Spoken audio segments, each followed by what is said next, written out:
Good evening and welcome. Tonight we arrive at a quiet doorway into ancient Egypt and step softly into the lives of families who lived along the Nile. Not kings, not great conquerors, but parents, children, grandparents, and the many ordinary people whose days gave the civilization its shape.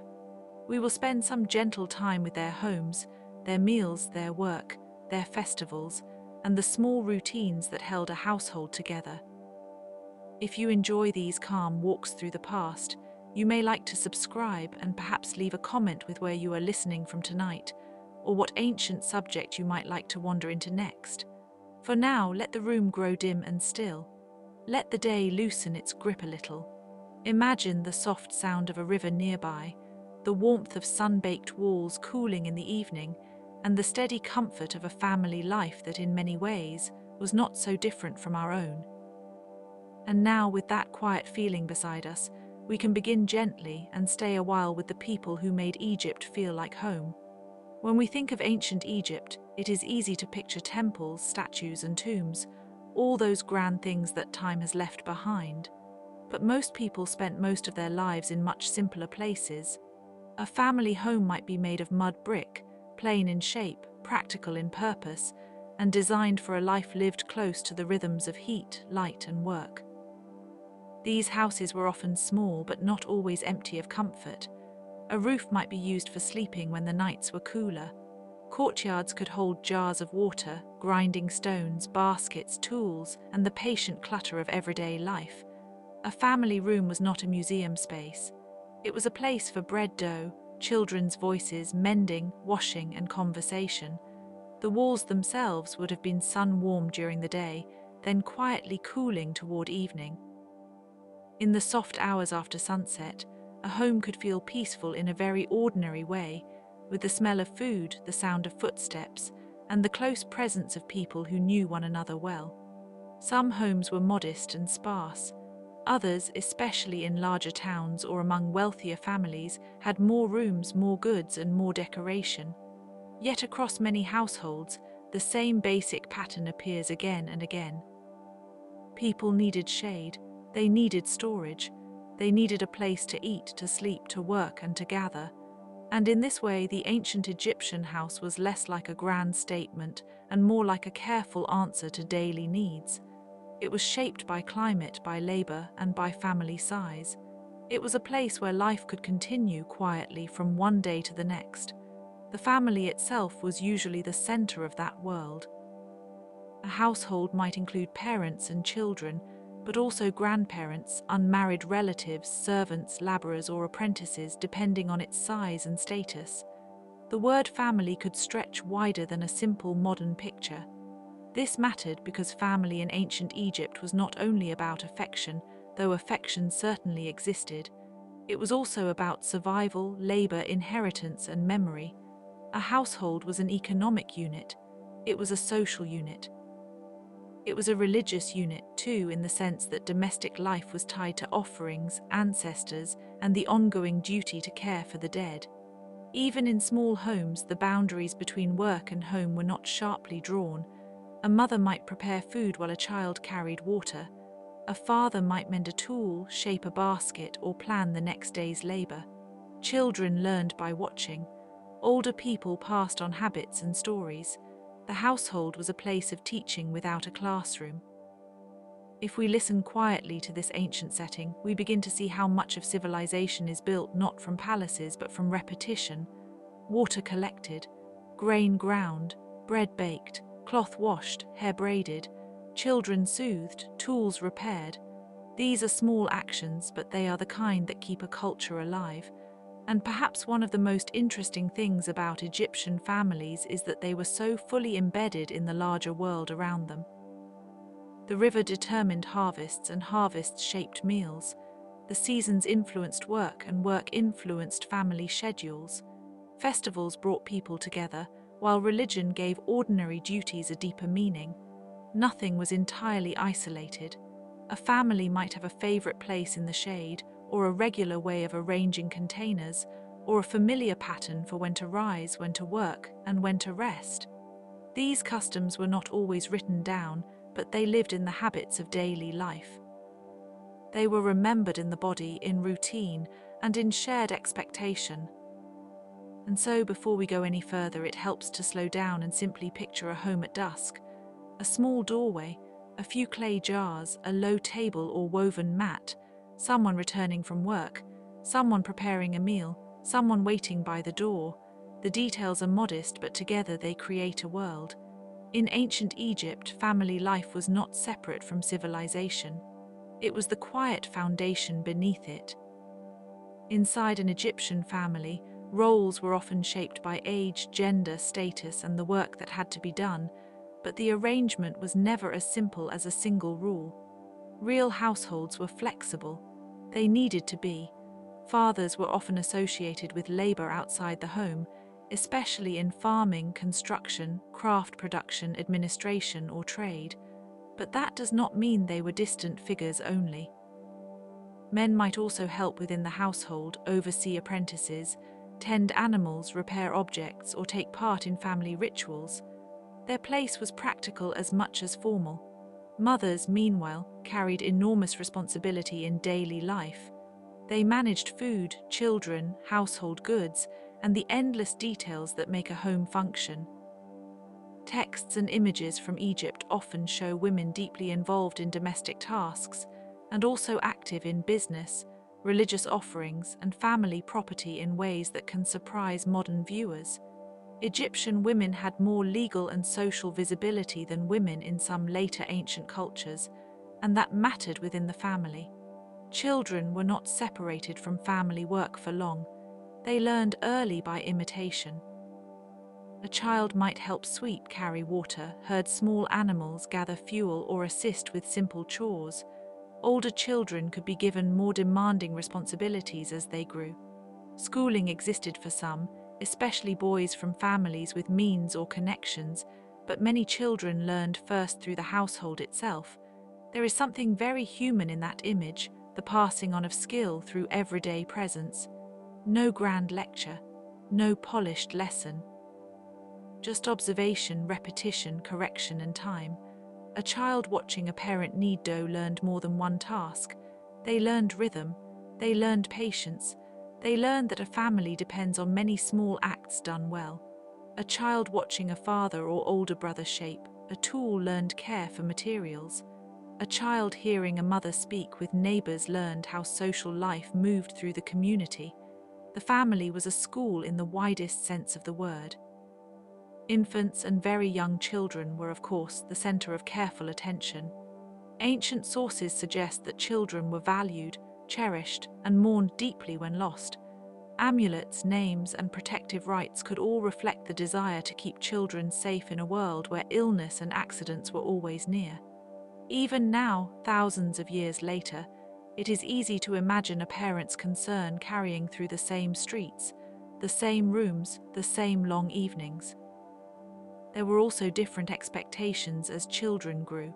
A boy might be expected to step into the work of his father, though not always. A girl might learn domestic management, weaving, food preparation, and household coordination, though she too might participate in trade, craft, or inherited property.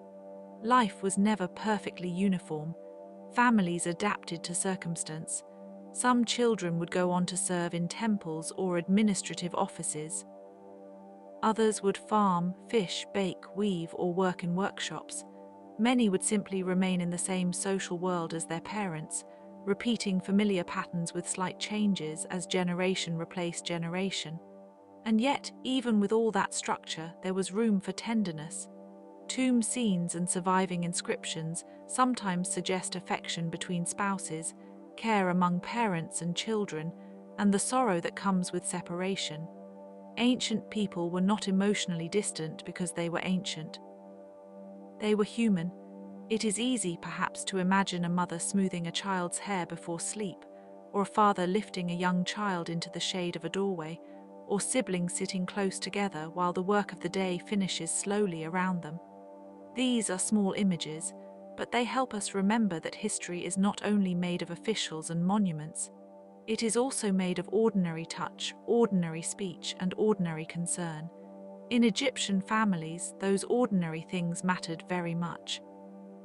The household was where children learned what adulthood looked like. It was where responsibility began to feel natural.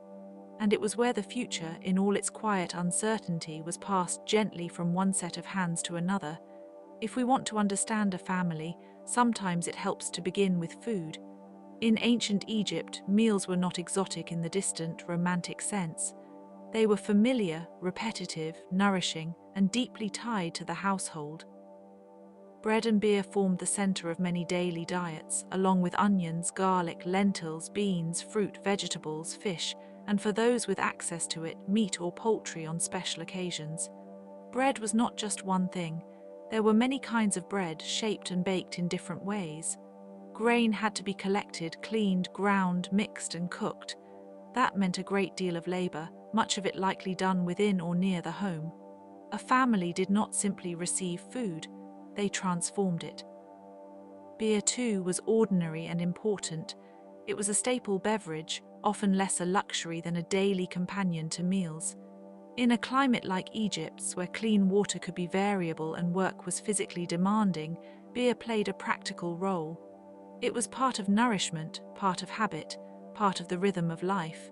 The kitchen space in a house would not necessarily have looked like a modern kitchen at all. It may have been a corner of a courtyard, an outdoor oven, a cluster of storage jars, or a small working area where smoke, heat, and movement mingled together. Cooking was an activity of management and timing. Someone had to know what was ready, what was drying, what was stored, and what had to be used soon. A family meal was not only about filling stomachs, it was about coordination. It required planning, labor, and memory. Who needed to eat before work? What food was available after the market? What had to be saved? What could be shared? In this way, food became a quiet language of household care.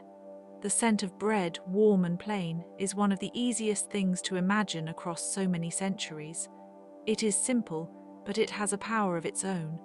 A loaf or flatbread in ancient Egypt would have been part of the daily certainty that people depend on, often without noticing how much they depend on it until it is gone. Children likely learned food preparation early, just as they learned other household tasks. A small pair of hands might help sort grain or carry water. Older girls and boys could be drawn into more substantial work. The house was full of training opportunities, though no one would have called them that in a modern sense. Meals may have varied by season and by social status, but one can still imagine common patterns. Morning meal before labor, a midday pause, perhaps brief and practical, an evening meal when the day's heat began to fall. For some families, food would have been meager, for others more varied, yet the shared structure of eating remains one of the clearest threads in domestic life. There is also something almost quiet and ceremonial about feeding a household. Even when no formal ritual is taking place, the act itself carries a sense of order. Grain becomes bread, fruit becomes sweetness, fish becomes supper, the work of the Nile and the fields becomes human energy. We sometimes think of ancient civilization as a story of monuments rising upward, but it is just as much the story of what happened at ground level, in kitchens and storage rooms, in clay bowls and baskets, in the daily effort to keep a family fed. That effort could be repetitive, and repetition can seem dull when described quickly. But when we sit with it for a moment, repetition becomes something else. It becomes care, it becomes stability, it becomes the ordinary miracle that tomorrow's bread may be made from today's grain.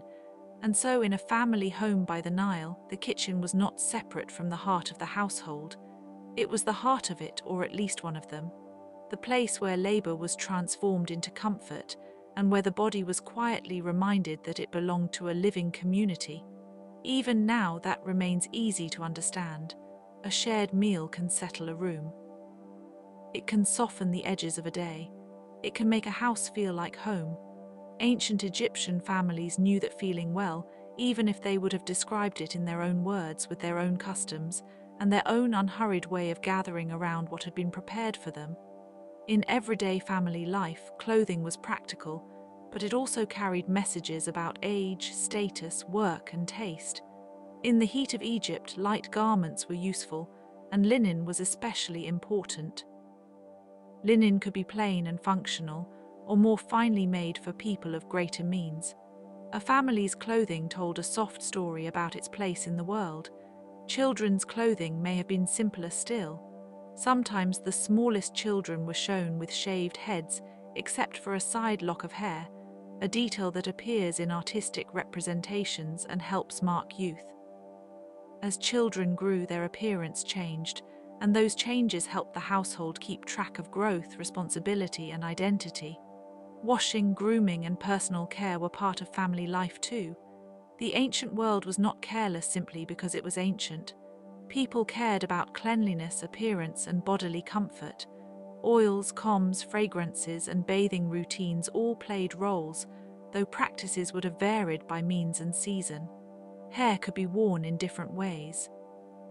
Wigs appear in Egyptian culture, especially among wealthier people or in formal contexts, and they remind us that appearance was never just accidental. It could be practical, symbolic, and socially meaningful all at once. A family member preparing for a festival or ritual would present themselves differently from someone working at home or in the fields. There is something intimate in thinking about these daily acts. Brushing hair, washing a child's face, checking a garment for wear, smoothing a linen wrap. These are tiny gestures, almost invisible in the grand record of history, but they make up the shape of a life.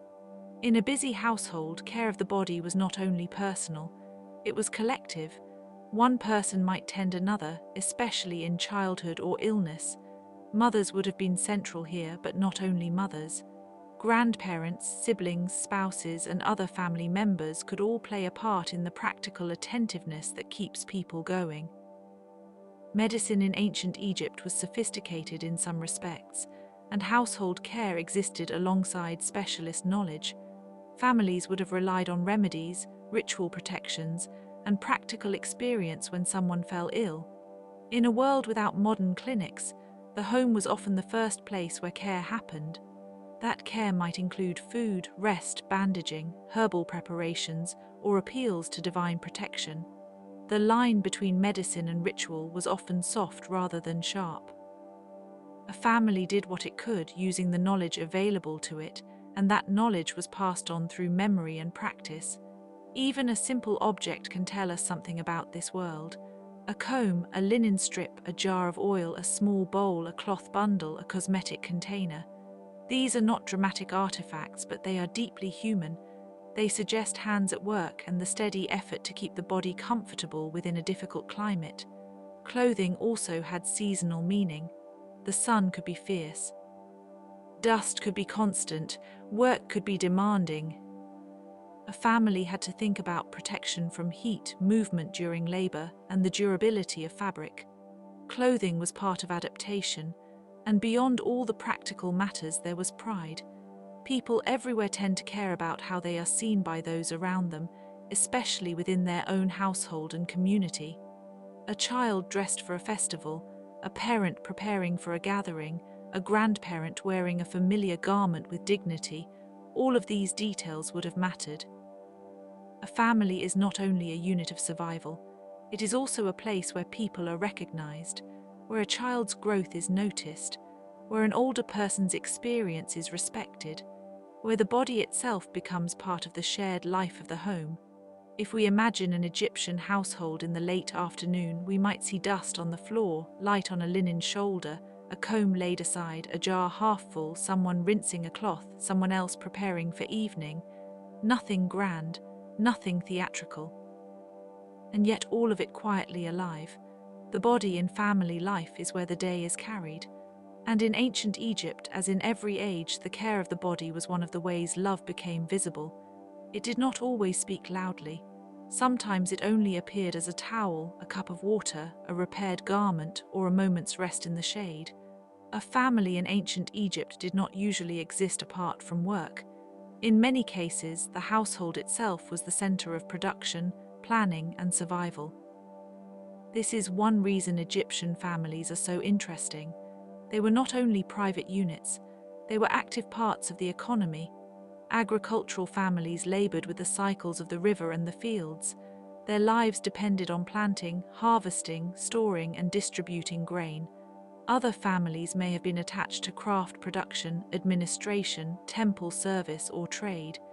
In every case, the household was shaped by what work it did and what it could pass on. A child might grow up watching a parent weave, mold clay, shape wood, or write records. Skills were often inherited through daily exposure. One generation became the classroom for the next. The family itself was the workplace, or the workshop beside it, or the place where the day's tools were kept and repaired. Women were active in several forms of work, including textile production, food preparation, household management, and sometimes business activity. Men were often associated with outside labor, but that is a broad picture rather than a complete one. Real families adapted. If someone was absent, another person filled the gap. If work was seasonal, the household changed with it. This flexibility helped families survive in a world where the calendar mattered intensely. Flooding, planting, harvesting, labor demand, festival schedules, tax obligations, and storage all influenced what happened at home. Ancient life was not a simple flow of isolated days. It was a set of linked rhythms, and the family felt those rhythms first. You can almost imagine the house organized around tasks: a place for grain, a place for tools, a place for cloth, a place for resting, a place for children to stay out of the way and then gradually join the work. Such an environment was not sentimental, but it could still be orderly, even graceful in its own way. There were also family businesses that connected domestic life to public life. A household might produce goods for neighbors, for local markets, or for larger institutions. In that sense, the family was both inward and outward looking. It nurtured its own members, but it also served the wider community. The concept of property mattered greatly.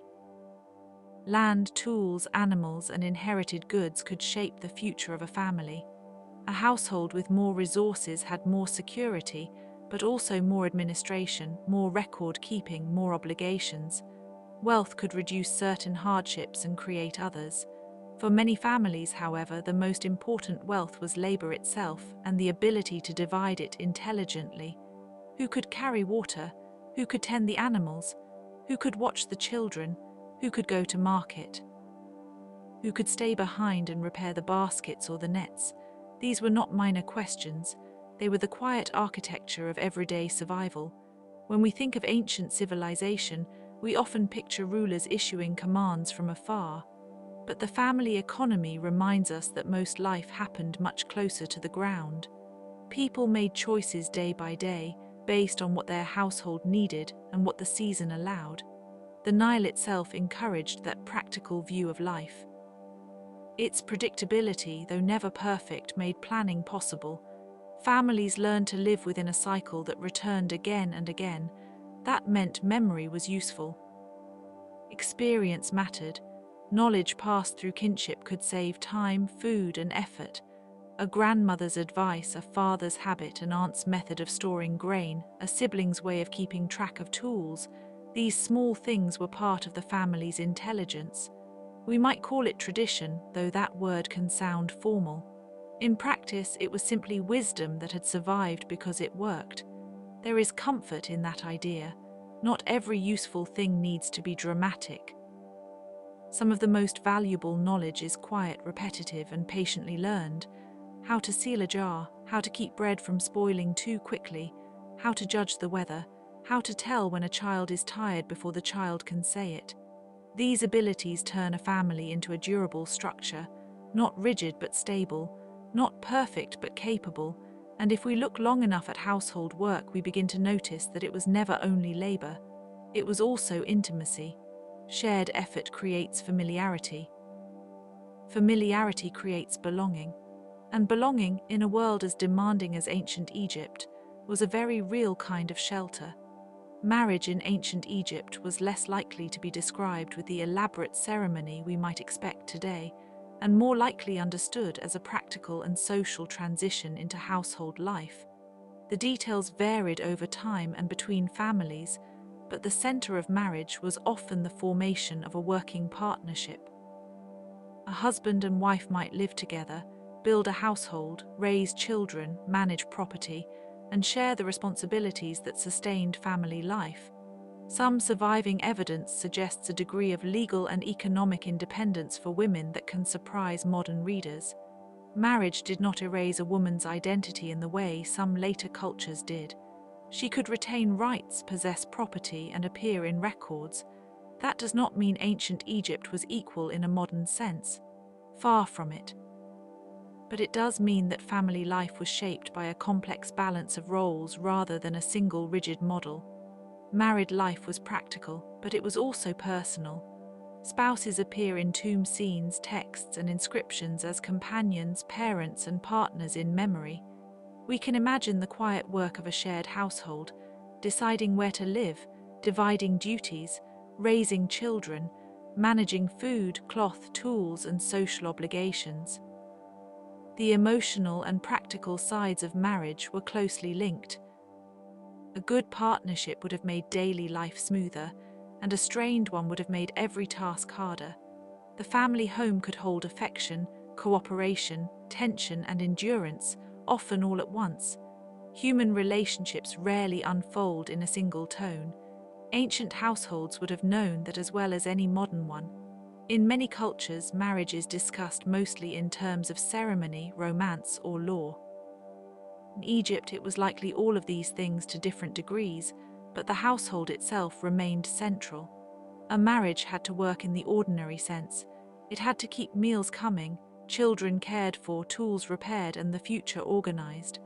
There are also signs that love and tenderness were not absent from this world.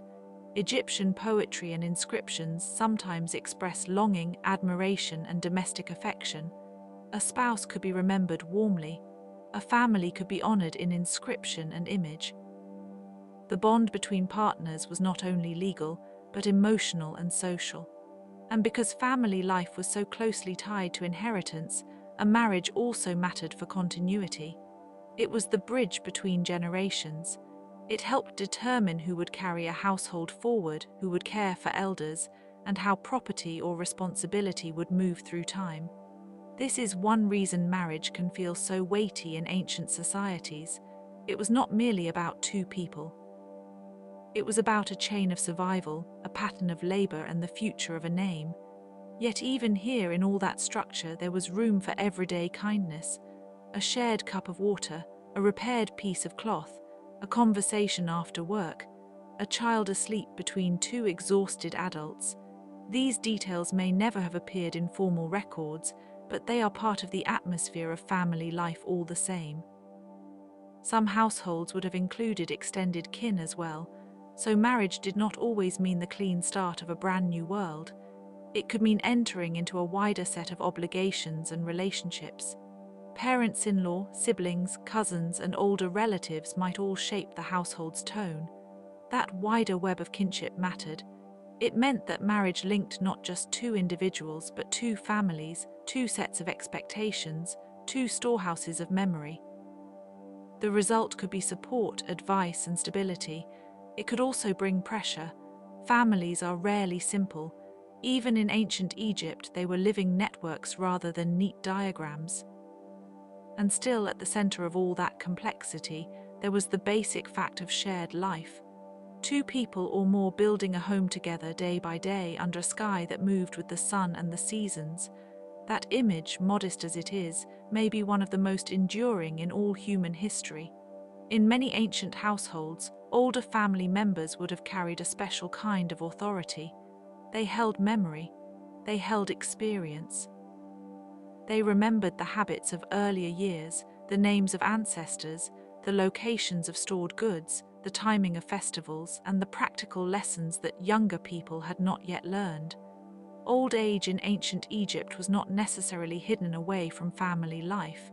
In many cases, older relatives remained within the household or nearby, participating in its routines as much as they could. Their value was not only in what they could still do, but in what they knew. A grandparent might watch children, tell stories, offer instruction, or provide an emotional anchor in the household. The presence of an older person can quiet a room in a particular way. It can make a family feel longer than the immediate moment. It reminds everyone that they belong to a chain of lives, not just one day or one generation. This sense of continuity mattered deeply in Egypt, where memory of the dead was also woven into domestic life. Families remembered ancestors through offerings, prayers, names, and tomb visits. The boundary between the living and the dead was not absolute in the emotional or ritual sense. The family extended beyond the visible household. That is one of the most moving things about Egyptian family life. The home was not only where the living gathered, it was also where memory was maintained. The dead were not forgotten into silence. They were kept present through duty and remembrance. An older relative could help children understand this. They could explain names, stories, and customs. They could remind the household of a deceased father, mother, uncle, or grandparent. They could keep alive the sense that a family is larger than those currently sitting in the room. And because Egypt placed so much importance on continuity, the older generation had both practical and symbolic importance. They embodied survival. They proved that a life could move from youth into maturity and then into aging, still maintaining dignity and usefulness. There is a gentle beauty in that idea. Not all societies treat age with such weight. But in a family, age can become a form of steadiness, a warm voice in the evening, a familiar hand, a person who knows where things are kept and remembers why certain habits matter. Of course, older people also needed care. Family life involved reciprocity. The young were expected to support the old when time and health required it. The household, in this sense, was a mutual arrangement across generations. Those who had once cared for children might later be cared for by them. This circle is one of the oldest human patterns. It appears everywhere, but it feels especially visible in a civilization so invested in lasting order and memory. The family was a small version of that order, one generation tending another and then being remembered in turn. We can imagine the quieter tasks of later life, sitting in the shade, sorting grain, speaking to grandchildren, supervising work when possible, offering advice that may or may not be followed, recounting a time when the river behaved differently, or when a harvest was especially good, or when a neighbor's family made a particular choice. These stories were not merely entertainment, they were storage for experience. A household that listens to its elders accumulates a kind of invisible wealth, and when an older family member died, the loss would have been personal, but also practical and ritual. Someone was gone who had known things, someone who remembered names had slipped beyond reach. In response, the family would seek to preserve that person in memory, in offerings, and in the ongoing life of the home. That effort to keep memory alive makes Egyptian families feel surprisingly close to us. We too are shaped by people who are no longer here. We too learn from voices that came before. We too feel the pull of ancestry, even when it is only faintly understood. In this way, the Egyptian household becomes more than a setting. It becomes a vessel for remembrance, holding the living and the dead in one quiet pattern of care. And as the evening deepens in our imagination, it is easy to picture an older person speaking softly while the rest of the house listens. The words may not have been grand, they may have been simple, practical, ordinary, but within them would have lived the long patience of a family continuing itself. Children in ancient Egypt were not only workers in training, they were children. They played, they learned, they explored, and they filled households with the particular energy that young people bring to any family. Surviving images and traces suggest toys, games, and forms of amusement that would have broken up the day. Small dolls, balls, animal figures, and simple play objects remind us that childhood had its own world. It was not just a preparation for adulthood. It was a stage of life with its own texture. Families would have managed the balance between play and responsibility. A child could be asked to help, and then also allowed to wander, imagine, or rest. This balance is not so different from what many families do now. Young people need structure, but they also need room to be young. Learning in childhood was often informal, happening through observation, repetition, and imitation. A child might help grind grain and also pretend to cook. They might carry a bundle and then turn it into a game. They might listen to adult speech and repeat phrases in ways that were funny, inaccurate, or unexpectedly insightful.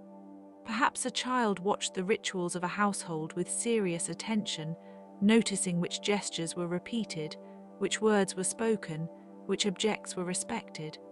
Children are often more observant than adults realize. They learn the tone of a home long before they understand its rules. Some boys, especially in more privileged families or administrative contexts, might eventually attend school and learn reading and writing.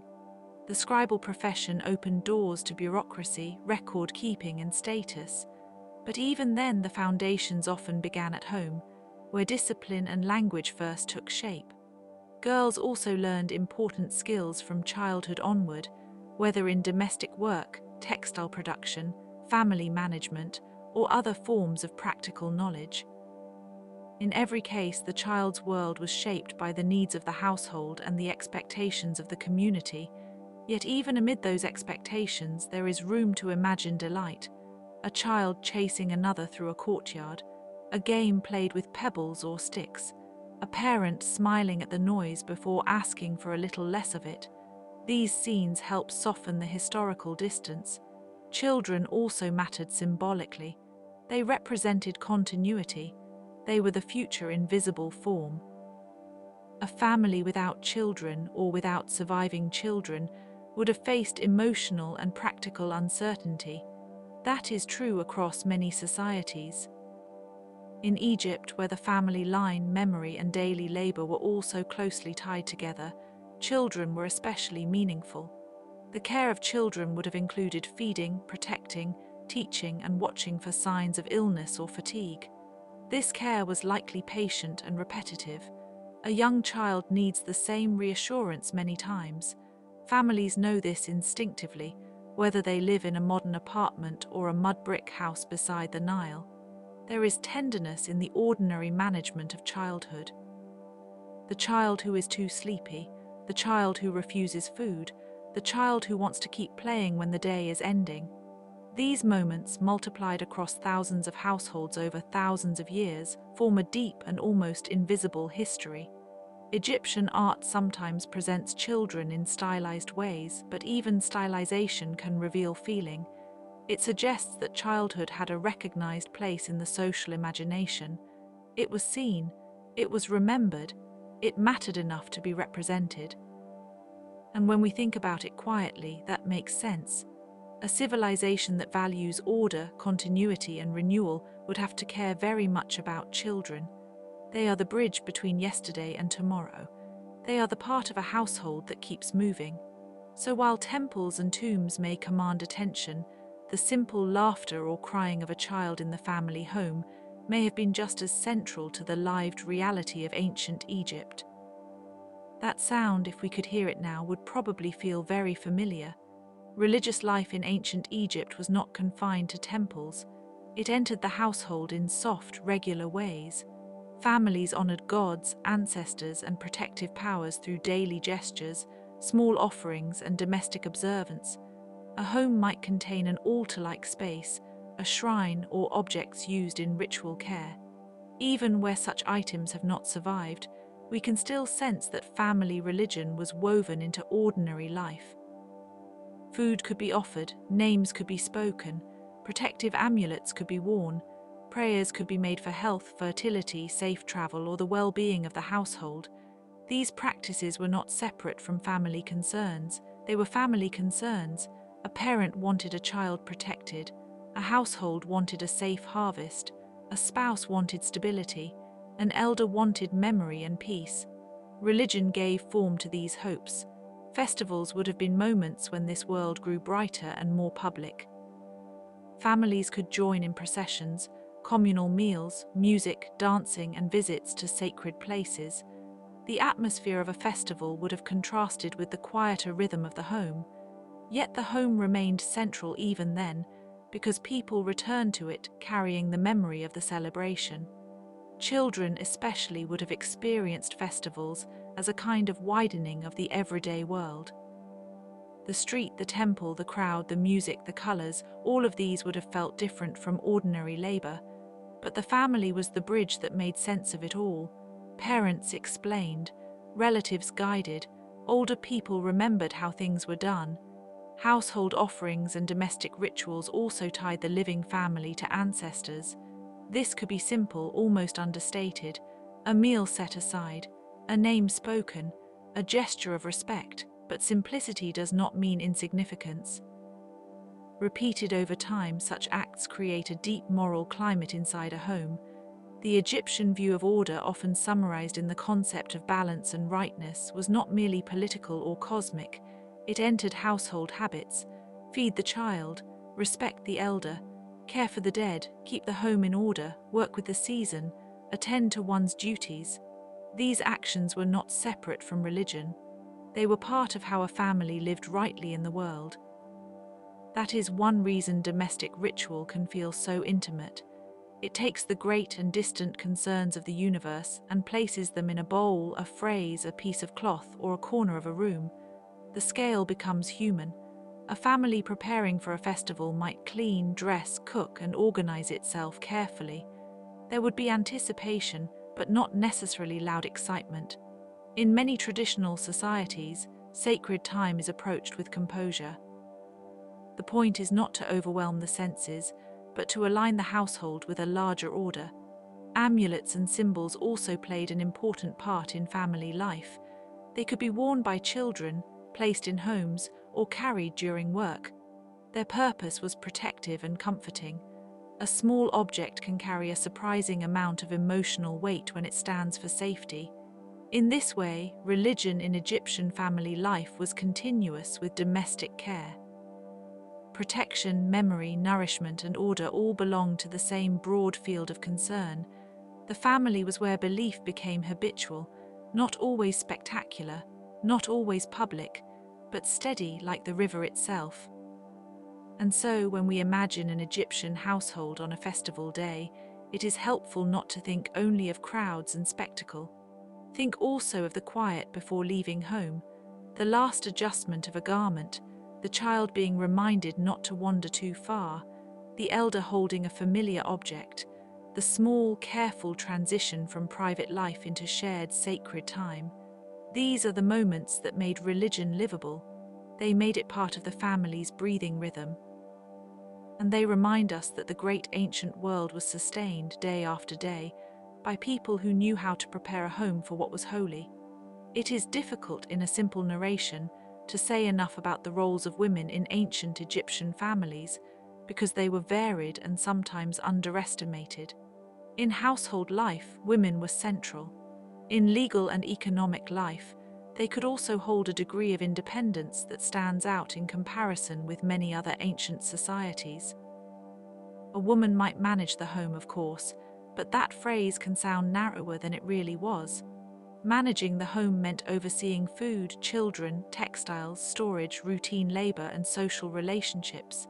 It meant knowing where everything was, what was needed, and who needed attention. Some women appear in records as property holders, business participants, or figures able to act in their own name. This does not mean the society was free of patriarchy. It clearly was not.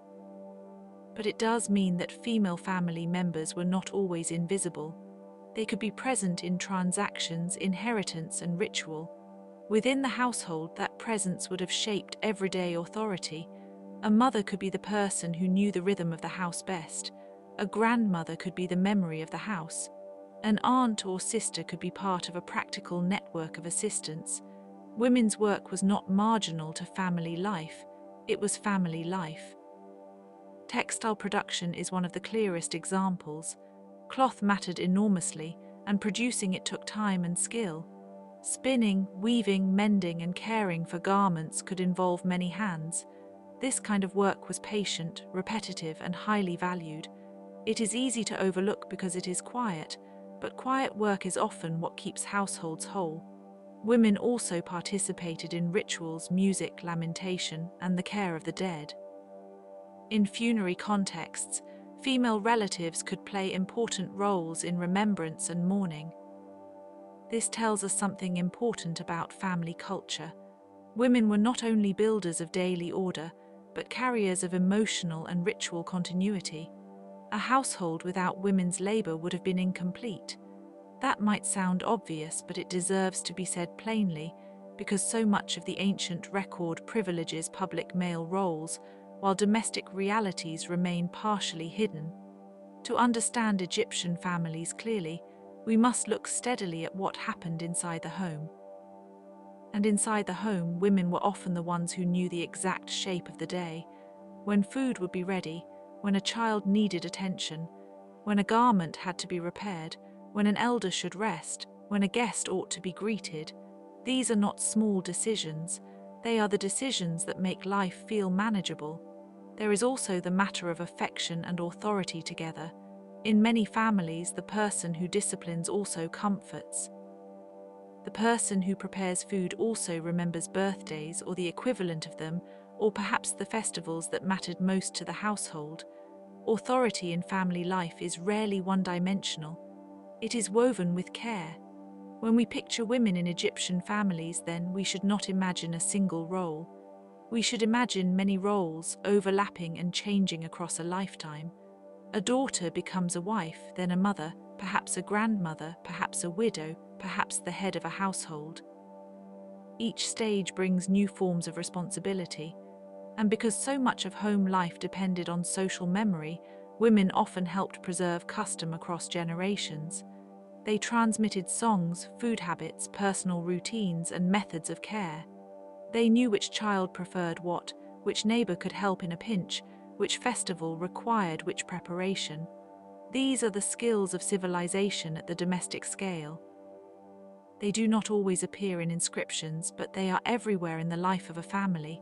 So if we look with enough patience, the picture becomes clearer. Egyptian families were not built only by public authority or male labor. They were held together by the steady, intelligent, often underappreciated work of women, whose influence was deeply woven into the life of the household. And in the quiet of evening, that influence would have been felt in the simplest way of all: a home in order, a child settled, a meal shared, a day brought gently to rest. Names mattered greatly in ancient Egypt. They were more than labels. A name carried identity, family history, and a thread of continuity into the future. To be named was to be placed within a network of belonging. Families often repeated names across generations. A child might be given a name that honored an ancestor, a god, or a desired quality. In this way, naming could become an act of memory and hope at once. The household did not begin from nothing each time a child was born. It carried forward what came before. Identity in the family was also shaped by titles, duties, and relationships. One person was someone's son or daughter, someone's spouse, someone's sibling, someone's mother, someone's father. These connections were not side details. They were central markers of who a person was. Inheritance was one of the practical consequences of this. Land, goods, responsibility, and memory could move from one generation to the next. A family had to think about what would remain after its members were gone. That is a deeply human concern, and ancient Egypt organized much of family life around it. Property and inheritance could be formal matters, but they were also emotional. What should be kept? Who should receive what? Which child should be entrusted with which duty? How should a parent divide belongings fairly? These questions echo across time because families everywhere ask them in one form or another. A household might keep records, remember verbal promises, or rely on community recognition. However the details were managed, the goal was continuity. A family wanted to remain itself even as its members changed. The importance of names also connects with the Egyptian concern for remembrance after death. To be named was to remain present in some way. To be remembered was to continue. This gave family life a special seriousness. A parent was not only raising a child, they were helping sustain a future name. That may sound formal, but in practice it would have been felt in ordinary moments.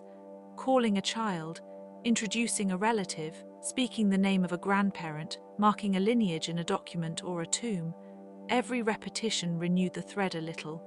Children, of course, did not carry this burden consciously.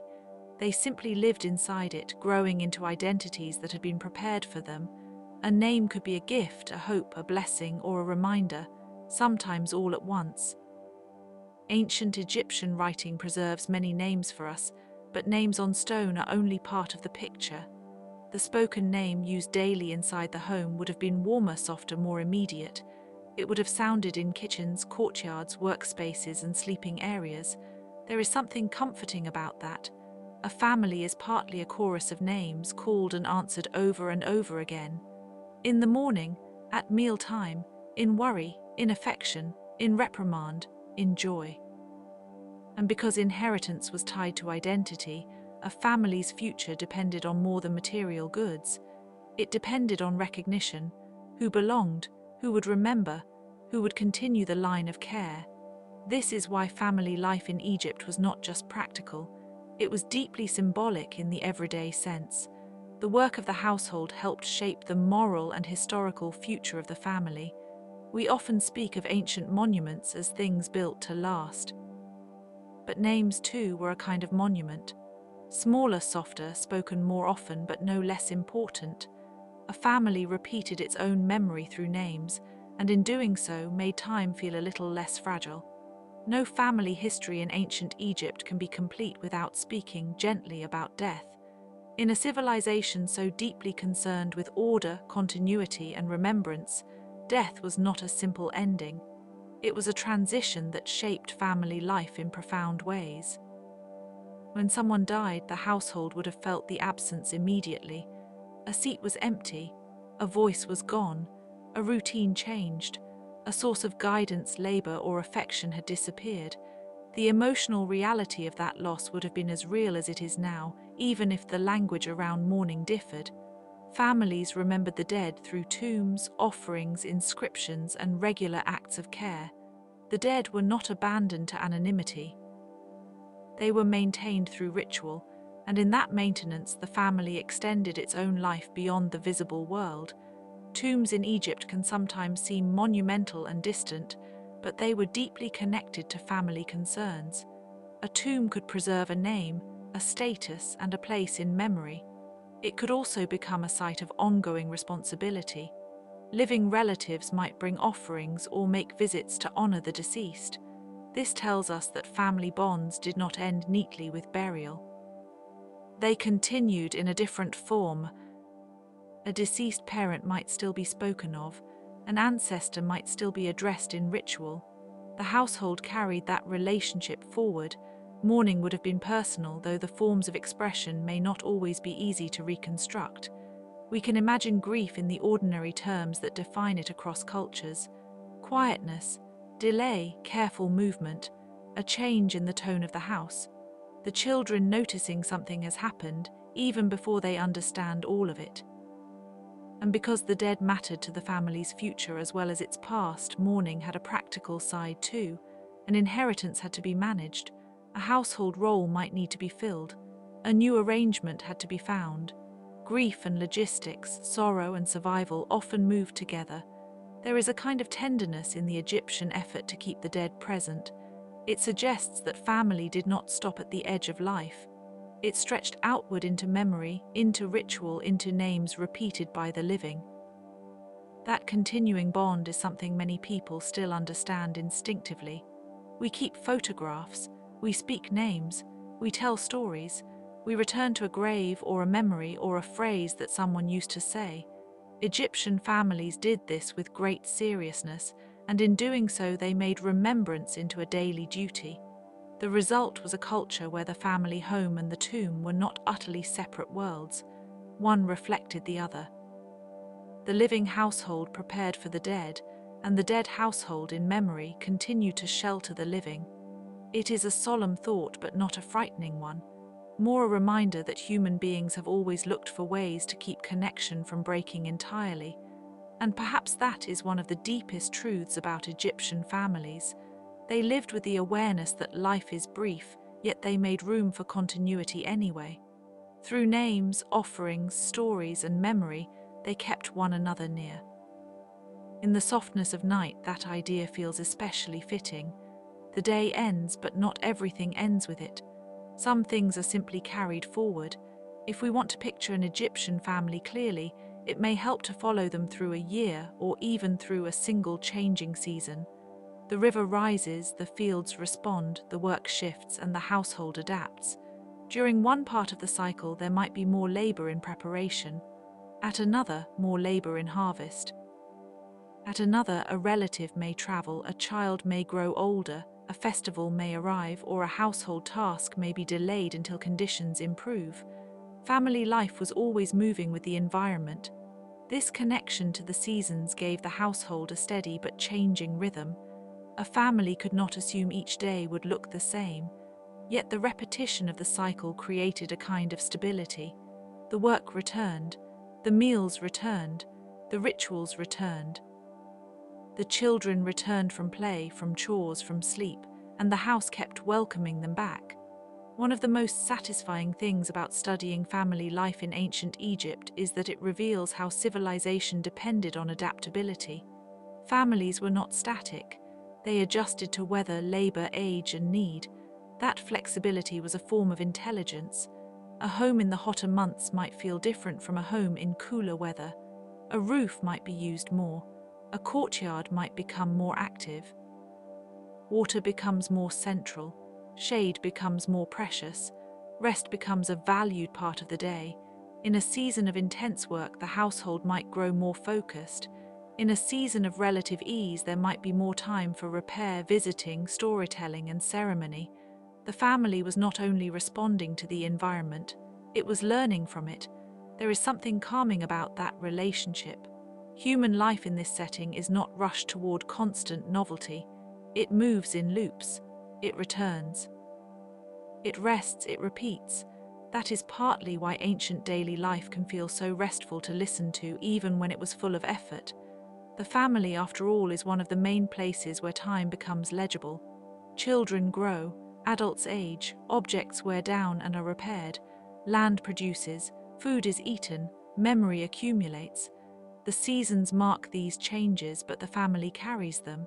In that sense, an Egyptian household was like a small calendar made of people. Each member embodied a stage, a task, a responsibility, a hope. Taken together, they formed a living pattern. Maybe that is why family life has such power in history. It is both ordinary and profound. It is a place where the largest forces, climate, labor, birth, death, inheritance, are translated into human scale. A mother hands a child bread. An elder remembers the right day. A father brings home grain. A sibling carries water. Someone mends cloth. Someone else sings softly while the work continues. The season turns and the family continues with it. These scenes are not dramatic, but they are durable. They do not need to shout in order to last. And if we sit quietly with them, they begin to feel almost like a lullaby made of history, repeating itself in different households beside the river, over and over again, with patient, small variations. As we come gently to the end of this evening's journey, it is worth pausing on the simplest truth of all. Ancient Egypt was not only a civilization of pyramids, temples, and royal names, it was also a civilization of families. In homes along the Nile, people cooked, worked, sang, washed, mended, taught, comforted, and remembered. They raised children and cared for elders. They honored gods and ancestors. They made bread. They shared beer. They stored grain. They repaired cloth. They carried the long habits of life from one generation to the next. Much of this world leaves only soft traces, a bit of pottery, a painted scene, a name in an inscription, a tool worn by use. Yet if we listen carefully, those traces still speak.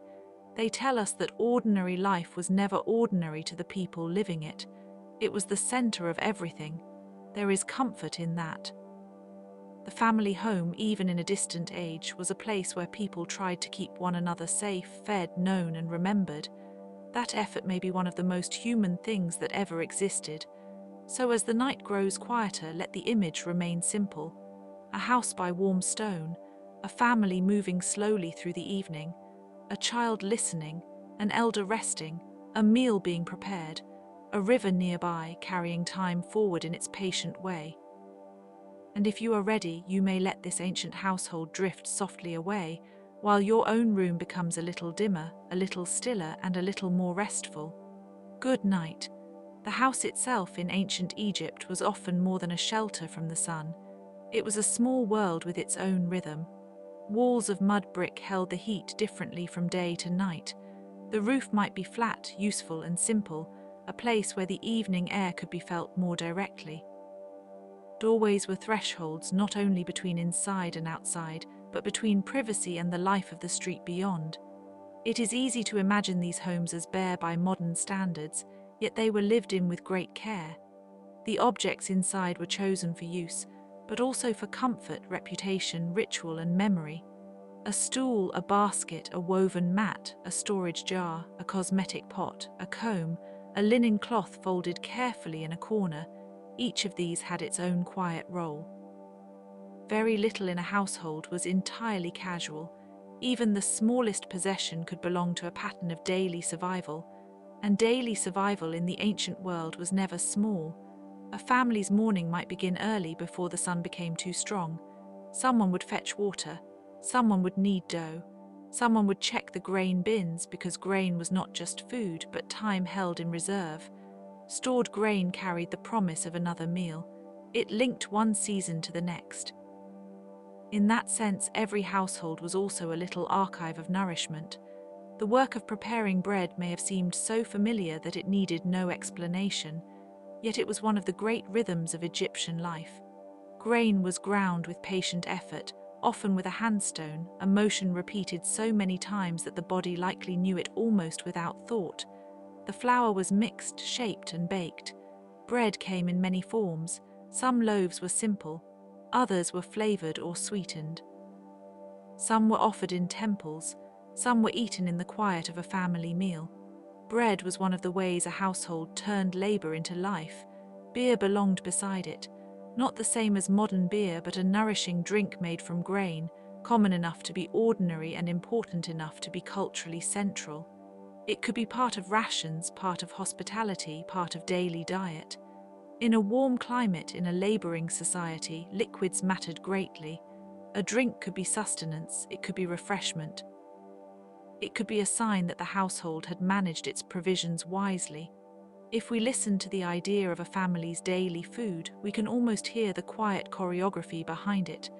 One person brings something from storage, another rinses or measures, another tends the fire, another watches over a child. The kitchen area may be simple, but it is never only a room. It is a point where planning, memory, and care come together. Meals are prepared not just with ingredients, but with attention. There is also a tender kind of order in the way ancient households handled tools and materials. A basket might carry grain, fish, dates, onions, flax, or bread. A jar might hold water, oil, wine, or beer. Linen was washed and folded. Clay vessels were shaped and fired. A family did not simply consume goods from the world around them. It participated in long chains of making. The potter's hands, the farmer's hands, the weaver's hands, the household's hands, all formed one slow human network. That network extended beyond the family, of course. Ancient households were part of neighborhoods, estates, villages, towns, and cities. They were tied to markets, to temples, to officials, to labor systems, and to the ever-watchful river. Yet the family remained the first place where all those larger structures were translated into everyday life. The grain entered the house, the cloth entered the house, the tools entered the house, and once inside they became part of living. Sometimes the family itself would have included more than parents and children. Grandparents might live within the household, relatives might visit often or remain nearby. Apprentices, servants, or dependents might be present as well. Ancient family life could be broad, extended, and practical. It often centered on a core bond, but it was not limited to a narrow modern idea of a nuclear household. It was a living arrangement shaped by need, inheritance, age, and obligation. This is one reason that ancient family scenes can feel so layered. A child is not only a child. A parent is not only a parent. Each person stands within a line of earlier people and future people. The home carries memory in ways that are not always visible. A name may be repeated after a grandparent. A skill may be taught from one generation to another. A prayer may be learned from hearing it spoken many times. In this way, the household becomes a vessel for continuity.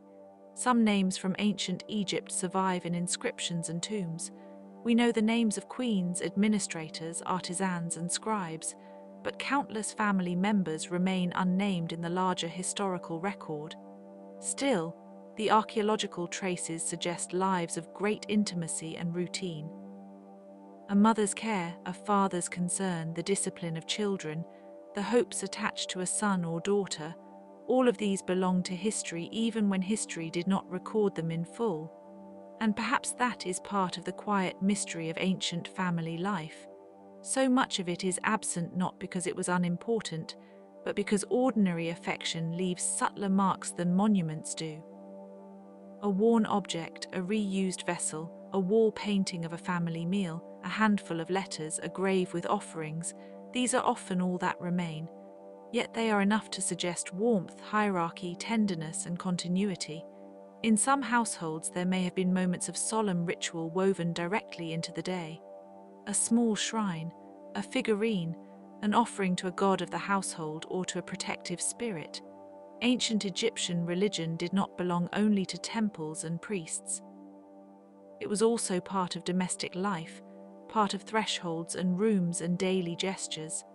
Families may have invoked protection for birth, for illness, for travel, for crops, for the simple wish that everyone would remain safe through the night. The gods themselves often appeared in household contexts in ways that feel very human. Bes, for example, a protective figure associated with homes, childbirth, music, and the defense of vulnerable people, had a lively and familiar presence in Egyptian life. Taweret, with her protective and maternal form, also evokes the deep concern of families for pregnancy, birth, and infants. These figures remind us that family life was never detached from the sacred. The domestic world and the divine world often touched at the same edges. A child's arrival into a household would have brought joy, hope, and uncertainty all at once. Birth was a profound transition, and in the ancient world, a dangerous one. The start of life carried real vulnerability. That is why protective practices mattered so much. Amulets, prayers, ritual care, and the attention of experienced women may all have played a part. Even now, across so much distance, one can feel the tenderness of those efforts. A family trying to welcome new life into the world is one of the oldest scenes in human history. Children in ancient Egypt were likely taught by example as much as by formal instruction, and much depended on their social setting. Some children learned household tasks early, some learned the family trade. Some, if circumstances allowed, learned reading and writing, perhaps eventually becoming scribes or administrators. Others remained close to agricultural work or domestic labor, but regardless of status, children were shaped by repetition. They watched, they listened, they remembered, they imitated the grown-ups around them. The household then was a school of observation.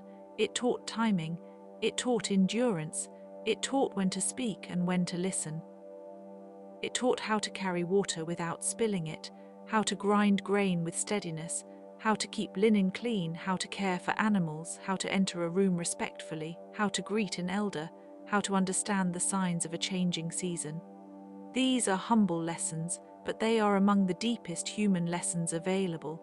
There is also something quietly beautiful about how much ancient family life depended on the body's knowledge. Hands knew how to work, eyes knew how to sort, shoulders knew how to carry, feet knew the paths between house and field, house and river, house and neighbor. The day was structured by physical memory. A person could perform many tasks without needing to name them. The body became an archive of habit. For women in Egyptian households, that bodily knowledge may have included the special management of domestic space. Textile production, food preparation, child care, and organization of household goods often fell within their sphere, though not exclusively. Spinning and weaving especially were closely tied to the household economy. Linen was essential in Egypt, used in clothing, wrappings, and many other contexts.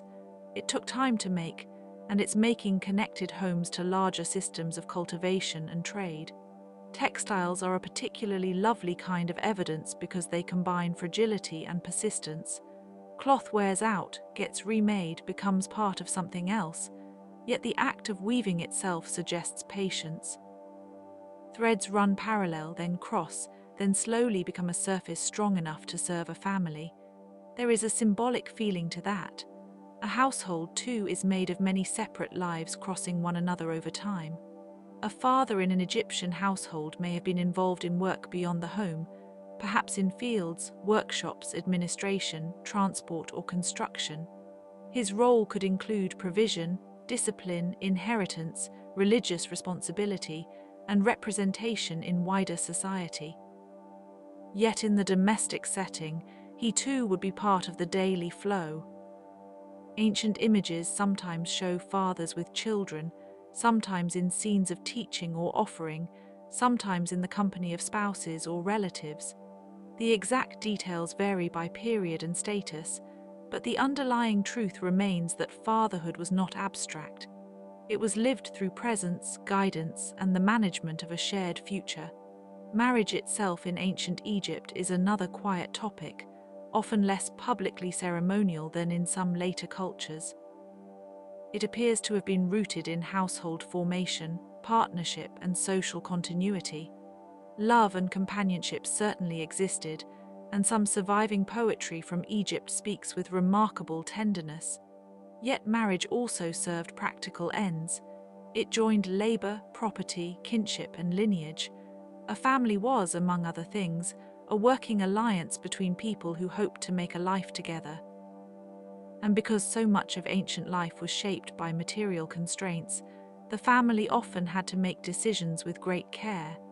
When to store, when to use, when to repair, when to share, when to keep, when to lend, when to honor a guest, when to save food for later, when to exchange goods or services, all of this required judgment. Household wisdom was not flashy, but it was essential. It was a kind of daily governance. The river, always present in the background, made this governance even more important. The Nile was the great pulse of Egypt, bringing silt, shaping cultivation, defining routes, creating the conditions for life.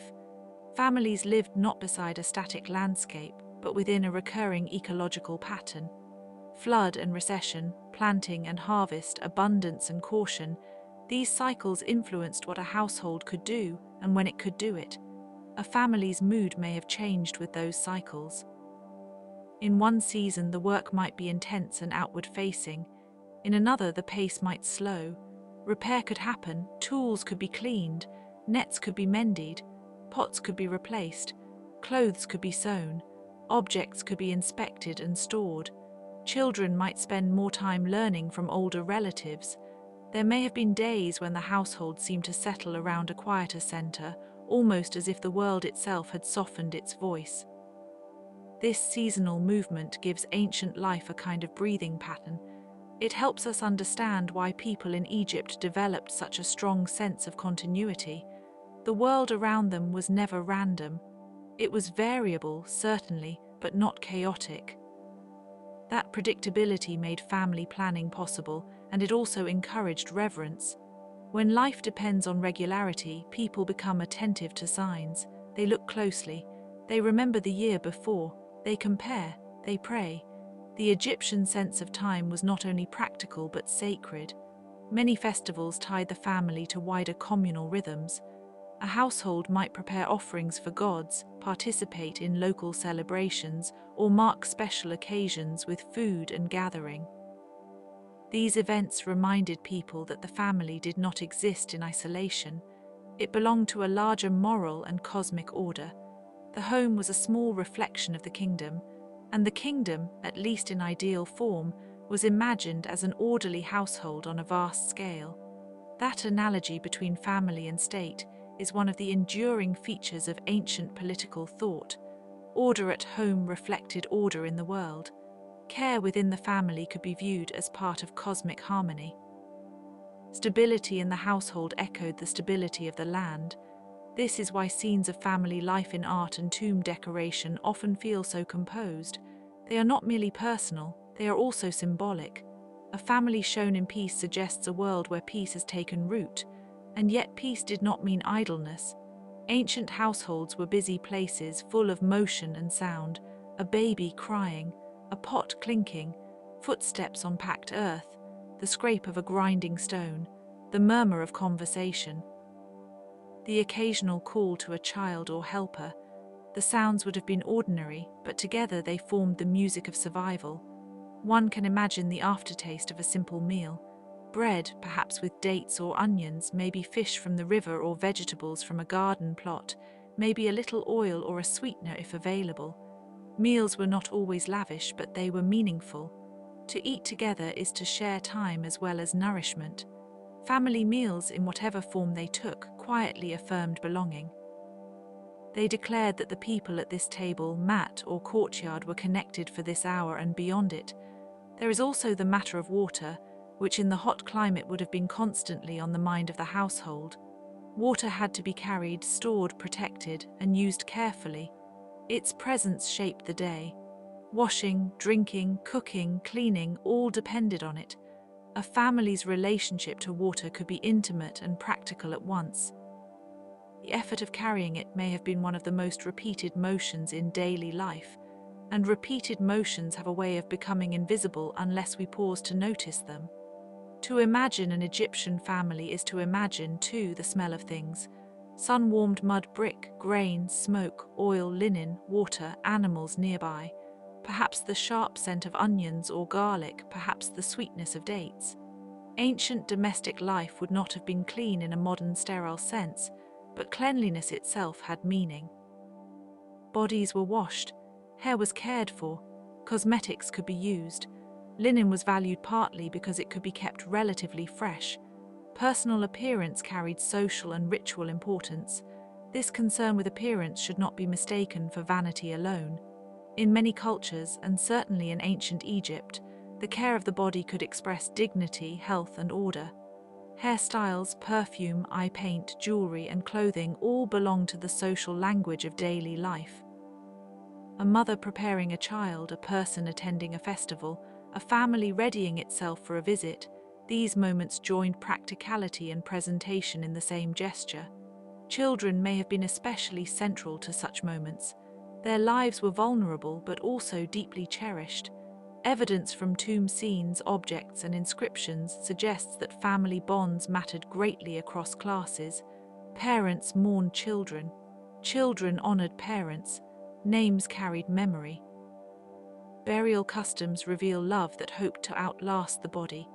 Even when the historical record is sparse, affection seems to leave its own trace in the care people took to remember one another. The dead were not far from the living in ancient Egypt. This is another reason family life can feel so layered there. Ancestors remained present in grave, names, offerings, and ritual memory. A family did not vanish when a person died. It transformed. The household extended into the tomb, into the wall texts, into the prayers said by descendants. The memory of the dead could be sustained by offerings of bread, beer, incense, and water. In this way, family life stretched beyond the visible day. That continuity between the living and the dead gives Egyptian domestic life a particular stillness. It is as though every room also held a longer time. A grandparent remembered, a parent mourned, a child's name spoken at a shrine. A small figurine placed carefully. These acts were intimate, but they also participated in a culture of remembrance that reached far beyond one generation. The architecture of the household likewise reflected this layered understanding of life. Rooms might be multifunctional. A space for sleeping might also serve for storage or gathering. A courtyard might be used for work during the day and for cooler air in the evening. Roofs could become sleeping places in hot weather. Such flexibility suggests a practical intimacy with place. The house was not a fixed stage set. It was an adaptable environment shaped by weather, family size, and work. That adaptability may have encouraged a certain patience. If a household can change with the season, then comfort is not dependent on luxury. It depends on knowing how to live with what is available. This is a quiet lesson from the ancient world, and perhaps one of the most restful to consider. Ease does not always come from abundance. Sometimes it comes from fitting oneself carefully to the shape of the day. At times, the family would have interacted with specialists outside the home: a healer, a midwife, a priest, a scribe, a craft worker, an official. Ancient Egypt had a complex society with expertise distributed through different roles, yet the family remained the place where these larger systems touched ordinary life. If someone fell ill, it was the family that noticed first. If a child needed instruction, the family that arranged it. If a legal matter arose, the household that felt its consequences. Even royal decrees reached people through the texture of family existence. The long history of Egypt also means that family life changed over time. The Old Kingdom was not the Middle Kingdom, and the New Kingdom was not the late period. Customs shifted, language evolved, material culture changed, political structures rose and fell. Yet the broad intimacy of household life persisted. A mother feeding a child in one century would not have been entirely unlike a mother doing the same in another, even if the details of dress, housing, and status differed. In this way, ancient family life offers both change and continuity, a double rhythm that can be deeply soothing to reflect on. There is a certain humility in that. Empire rises, monuments are built, dynasties change, inscriptions are cut into stone, and yet the family keeps doing its small work. It keeps the body fed, it keeps the child warm, it keeps the dead remembered, it keeps the future possible. In historical memory, grand events may dominate, but in lived experience, the household remains central. One can think, too, of the emotional landscape inside these homes. Not every day would have been peaceful. Families argued, worried, grieved, and adjusted to loss. Illness, child mortality, accident, conflict, and scarcity were all real. But the surviving evidence tends to preserve what people hoped to make lasting, and so the visual and textual record often emphasizes stability, affection, and order. Even that is meaningful. It shows what people valued enough to record and represent. The ideal of a harmonious household may not have matched every moment of actual life, but ideals matter. They guide behavior, they shape memory, they teach children what a good family should be. In Egyptian thought, a well-ordered home may have been one where respect flowed between generations, where work was shared, where offerings were made properly, and where the dead were honored. Such ideals would have been reinforced through stories, ritual, and the examples set each day. Stories themselves were an important part of family life. Even if we cannot hear them directly, we can imagine their texture. Tales told to children while work continued, memories of ancestors, cautionary sayings, jokes. Myths explained in simple language, stories about gods who traveled, suffered, protected, or restored order. Ancient Egypt left behind some of the oldest literary works in the world, and while not all were household tales, the presence of narrative in a culture suggests a deep appreciation for the meaning carried by words. Myth, especially, sits quietly beside family life. The great divine families of Egypt, such as Osiris, Isis, Horus, and Set, provided cosmic reflections of kinship, loss, vengeance, protection, and continuity. These stories were not simply distant theology. They offered a framework through which people could understand human bonds: a mother defending a child, a son restoring a broken inheritance, a dead father remembered and made present again. These themes resonate softly across both myth and domestic life. There is something haunting and beautiful about that overlap. The gods themselves were imagined in family terms, and families were imagined under the shadow of divine stories. It means that everyday care could feel larger than itself. Feeding a child was not merely feeding a child. It was participating in the ongoing defense of life against disorder, scarcity, and forgetfulness. In tomb art, families sometimes appear in calm arrangements, seated, standing, offering, receiving. These scenes are often carefully composed, but they still carry warmth. A wife may stand beside a husband. Children may be shown beneath or around the parents, signifying both affection and lineage. The arrangement can be symbolic, but it is also intimate. The artist chose to preserve not just a person, but a relationship. The preservation of relationships mattered because memory mattered. Egyptians were deeply concerned with names, titles, and continuity.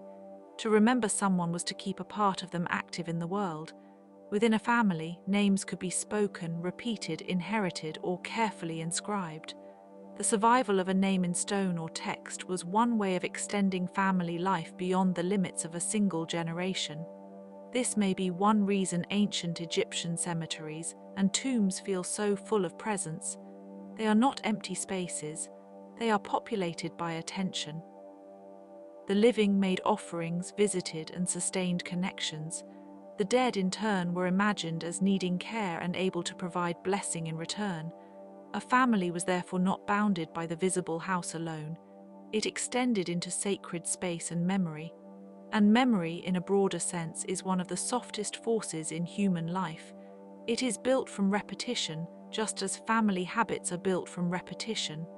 The same bowl used every morning, the same path to the river, the same lullaby, the same gesture of greeting. Over time, these repetitions become identity. They tell a child who they are. They tell an elder that they are still part of the household. They tell everyone that life, though changing, has a recognizable shape. In that shape, small details matter. The clay lamp lit at dusk, the shadow on the wall, the quiet of a child falling asleep near the family, the sound of feet returning after work, the smell of fresh bread, the warmth left in a place where someone has just sat down. These are ordinary things, yet ordinary things are often the deepest part of history. If we imagine an evening in a river valley home, we may find the family gathered more closely as light fades. The day's labor is not forgotten, but it is set aside. Conversation softens, bodies settle, food has been eaten or will soon be eaten. An animal may be tethered nearby. A jar is sealed. A cloth is folded. Someone checks the door or shutter. Someone else watches the last of the daylight across the courtyard. The day does not vanish all at once. It gently loosens its grip. That moment of loosening is perhaps one of the most universal in human history. It happens in ancient Egypt. It happens now. It happens in any home where people have worked, cared, and waited through the day. The details change, but the feeling remains. Evening gathers the household back toward itself. The ancient Egyptian family lived in a world of remarkable visual symbolism, but it also lived in practical reality. A child had to be fed, a field had to be tended, a shirt had to be mended, a container had to be filled, a roof had to be checked. Yet these actions did not exclude meaning. Indeed, they were meaning. The life of the family was the place where civilization touched the ground. Sometimes the household may have included animals in close proximity. Donkeys, goats, cattle, birds, cats, and dogs all formed part of the larger Egyptian world. Some were useful for labor or food, some were companions or protectors, some carried symbolic value. The presence of animals around the home would have added movement, sound, and practical concern. Feeding, tethering, watching, and cleaning would all have been part of the daily pattern. The cat, especially, has come to symbolize Egypt in the modern imagination, and although that image can be exaggerated, cats certainly had an important place in Egyptian life and symbolic thought. Their quiet independence, alertness, and usefulness around grain stores made them familiar household presences. A cat moving through a home at dusk feels almost like an emblem of domestic stillness itself, a living reminder that the house has its own small ecology. Domestic ecology is a good phrase for ancient family life because the home was not isolated from the natural world. Insects, dust, heat, animals, water, food, smells, and weather all entered the pattern. A family managed this environment with care. Shutters were adjusted, surfaces were swept, containers were covered, rooms were used differently at different times of day. The household was a kind of negotiated space between human order and the surrounding climate. That negotiation asked a great deal of people, but it also produced a kind of practical wisdom. You learn where the shade falls, you learn what cools and what warms. You learn how much food can be stored and for how long. You learn which movements save effort and which waste it. You learn how to make an environment livable, not by dominating it completely, but by cooperating with it. There is a quiet dignity in that cooperation. Ancient Egyptian families were not simply surviving, they were building continuity. They were making a home out of a challenging landscape. They were turning a river valley into a civilization of memory, care, and repetition. If we think about it slowly, that is an astonishing achievement. The more one reflects on it, the more the ordinary details begin to glow. A child learning to carry a small jar without dropping it. A grandmother telling someone how a certain task was done before. A father repairing a tool that will be used tomorrow. A mother measuring grain with practiced care. A teenager standing in the doorway, not quite a child, not yet fully an adult, watching the house they will one day help sustain. These moments contain the future in a quiet form. In ancient Egypt, as in many societies, adulthood was not merely an age but a set of responsibilities. To be grown meant to contribute to the household, to the family name, to the maintenance of order. It meant understanding obligations that were both practical and moral. A family depended on this gradual transition. Children had to be brought into the life of care, not only fed by it. That transition was probably marked by countless small acts rather than one dramatic ceremony. A child's tasks increased, a person's understanding deepened, a new role was accepted, a skill was mastered, a responsibility was given. The household recognized these changes by letting them happen. This is how many of the great turns in life occur, not with thunder but with familiarity. And because the family was woven so tightly into the wider fabric of Egyptian society, these small acts had civic significance too. The household was a unit of production, transmission, and memory. It shaped workers, spouses, parents, caretakers, and citizens. It preserved customs. It supported religion. It carried the kingdom in miniature. Sometimes, when thinking about ancient civilizations, it is tempting to focus on the grand and the exceptional, the tallest monument, the richest tomb, the most famous ruler. But the quiet truth is that civilizations are sustained by repetition at home. Without families cooking, washing, weaving, teaching, comforting, and remembering, no monument could stand for long in cultural memory. The grandeur depended on the ordinary. This is especially true in a place like Egypt, where the imagination so easily turns toward stone and gold. Yet stone and gold were only the visible peaks of a much larger human landscape. Below them lay daily life, and beneath daily life, family life. Civilization is not only what it builds in public, but what it preserves in private. There is also a deep human tenderness in the fact that so much of family life has always happened out of public view. We know little about the exact words spoken in most households, and perhaps that is fitting. The most important things are often not preserved because they were meant for the moment they were spoken. A comfort offered to a frightened child, a meal shared after a long day, a name said with affection. These do not need to be recorded to be real. Still, the fragments that survive are enough to invite our imagination gently, never too forcefully. We can picture family in the half-light, in the middle of an ordinary day that felt anything but ordinary to them. We can picture the calm concentration of work, the rhythm of labor, the pauses for rest. We can picture the way a home might hold both noise and quiet, both companionship and solitude.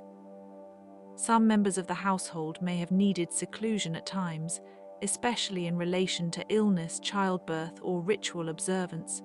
Privacy in ancient homes was probably variable and contextual rather than absolute, yet even limited privacy can matter deeply. A corner for rest, a mat for sleeping, a space for prayer, a place for a child to feel safe. The architecture of care is often simple, but its effect is profound. And perhaps the deepest comfort in studying Egyptian families is realizing how recognizable they are across the distance of time. The tools differ, the language differs, the gods differ, the clothing differs, but the concerns are familiar. Food, shelter, children, safety, honor, memory, the wish for continuity. the fear of loss, the effort to make a day manageable, the hope that one's children will be well. These concerns cross the centuries quietly. In that recognition, history becomes less like a display case and more like a room we are entering softly. We look around. We do not touch everything. We notice the grain of the wood, the line of the wall, the placement of objects, the way light enters the space. We understand that people lived here, thought here, and loved here. The room is gone, and yet in the imagination it still holds warmth. The ancient Egyptian family home may have been small by our standards, but it was not small in meaning. It was a place where the cosmos was interpreted through daily tasks, where the Nile's cycles became pantry decisions, where gods were invoked in private and public, where the young learned by watching, where the old continued to matter, where death itself was folded into remembrance rather than pushed entirely away. This way of living with continuity, with the dead beside the living, with the divine near the domestic, gives Egyptian family life a particular depth. It was not simple, but it was coherent.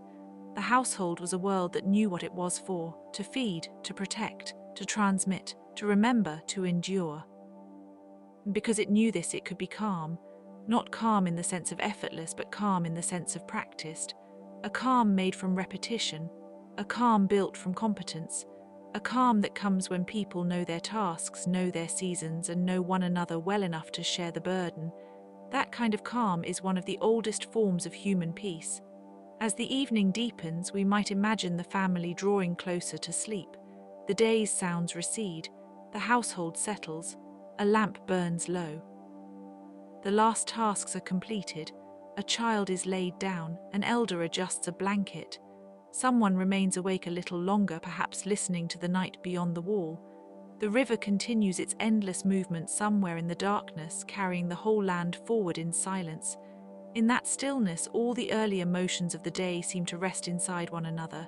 Bread ground, water carried, cloth folded, words exchanged, care given, work done. These are not grand scenes, but they are the ones that make a life possible. And across ancient Egypt, from one generation to the next, they were repeated with enough patience to create a civilization.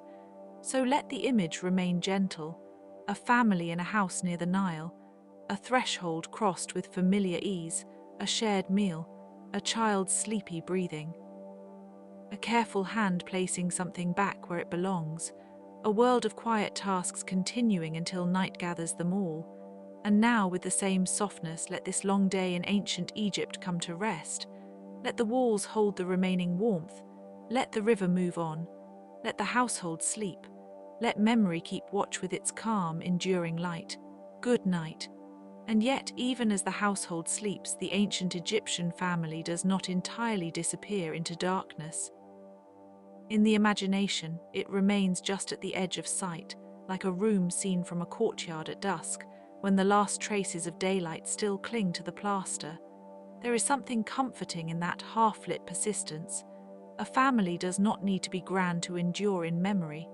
A family needs only to have lived, to have made its little arrangements against the vastness of time. If we stay with them a little longer, we can notice how much of Egyptian daily life moved through the hands.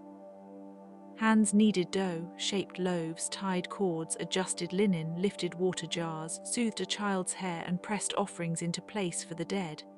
Hands wrote, though not all hands could write. Most hands worked in quieter languages, languages of folding, carrying, mending, measuring, and serving. In the ancient world, and perhaps in every world, the hand was a kind of household memory. It remembered the size of a vessel, the right firmness of bread, the distance to the well, the texture of cloth. It remembered what the body had learned before the mind had words for it. A home near the Nile would have been full of such bodily knowledge. People learned when to rise with the light, when to work in the cooler hours, when to pause, when to eat, when to gather in the shade. The rhythm of the day was not merely scheduled, but sensed. It lived in the skin. The sun itself seemed to instruct everyone, silently and without argument. Morning invited motion. Midday urged stillness.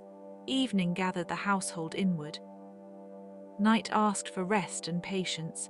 There is a subtle peace in a life shaped so closely by the world around it. Modern life often places walls between us and the weather, between us and the seasons, between us and the source of our food.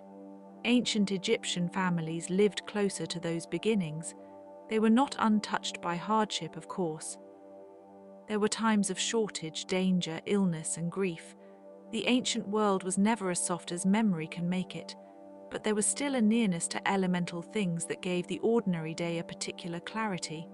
Water mattered, grain mattered, shade mattered, conversation mattered. A well-tended home could feel like a small answer to a large and uncertain world, and within that home, each person occupied a place in a larger weave. Mothers appear often in the quiet record of Egyptian life, though not always as the grand figures of royal art. They were there in the practical, intimate acts that rarely receive a monument. They were there in naming children, feeding them, teaching them, tending them through small illnesses, and preparing them for a world that was both familiar and full of invisible powers. The image of the mother in ancient Egypt is not just one of tenderness, though tenderness is certainly present. It is also an image of competence, of persistence, of embodied knowledge passed through daily care. Fathers, too, appear less as distant authorities than as members of a working household. The surviving evidence suggests a world in which male and female roles existed with distinctions, yet were not always rigidly separated from one another in the domestic sphere. A father might be the one to model a trade, to guide a son into work, to represent the family in legal matters, or to carry a name into the next generation. But he also belonged to the intimate life of the home. He ate there, prayed there, received children there, and remembered his own parents there. He was part of the same shared continuity. The household was not a stage for abstract roles so much as a living mesh of responsibilities. Children would have known the world in small pieces first. A child in ancient Egypt may have learned the shape of the day from sounds before words, the scrape of a pottery vessel, the voice of a sibling, the low murmur of adults speaking nearby, the distant calls of work in the street. Childhood was not separated from work as fully as in many modern societies, but neither was it simply compressed into labor. Children played, they imitated, they explored. They learned the textures of their surroundings through games and observation. Small objects found in tombs, such as dolls, rattles, miniature animals, and carved figures, suggest not only affection, but also the importance of play in shaping the world a child could understand. A toy in the ancient world is a quiet thing, but it tells a great deal. It says that delight mattered enough to be made. It says that a child's imagination had a place in the household economy of care. It says that even amid responsibilities, adults noticed joy and tried to give it form. Some toys were simple, made from scraps or shaped from available materials. Others may have been more carefully crafted, but all of them belong to the same tender principle, that the young should have a world small enough to hold and interesting enough to explore. School, for those who attended it, opened another path into the structure of family life. Not everyone in ancient Egypt learned to read and write. Literacy was specialized, and scribal education was demanding. But for the families whose children entered that world, education could be a family investment, a door to administrative service, record-keeping, temple life, or other respected roles. A child learning to copy signs was not merely memorizing symbols. He or she was learning how the state remembered, how the temple recorded, how authority was preserved in ink and reed. And behind that education stood a family that had decided this effort was worth making. There is something deeply human in the hope that education might widen a child's future. It crosses eras so quietly that it almost disappears into the structure of ordinary life. A parent sees more than the present moment. A parent imagines a child 10 years from now, 20 years from now, standing in a world the parent may never see. Ancient Egyptian families held that hope too, even if they expressed it in forms different from our own. In written texts, one can sometimes feel the pride placed in a son who follows a respectable path, or the esteem attached to a daughter who contributes to the honor of the house. The details change, but the aspiration remains familiar. Teach well, guide carefully, open a path where possible. Let the next generation stand more securely than the last. At the same time, ancient Egyptian family life was deeply shaped by religion, not as a separate compartment, but as part of the atmosphere of existence. The household could include small shrines, figurines, amulets, and images of protective deities. Bes was a household protector often associated with childbirth, sleep, music, and the warding off of danger. Taweret, the protective goddess in the form of a hippopotamus, guarded mothers and infants. These figures were not remote abstractions. They lived close to domestic anxieties. A dangerous birth, a child's fever, a household accident, a troubling dream, a restless night. These belonged to the sort of moments where divine protection was most desired. It is worth pausing over this because it reveals how ancient families understood vulnerability. They did not imagine that safety came from human effort alone. They asked for help from powers that surrounded them. They used amulets, spoken prayers, and carefully made images not because their world was foolish, but because their world was attentive. They knew how much was beyond their control. A family can keep a room clean and a lamp lit, and still fear what arrives in the dark. The ancient Egyptian answer was not to deny that fear.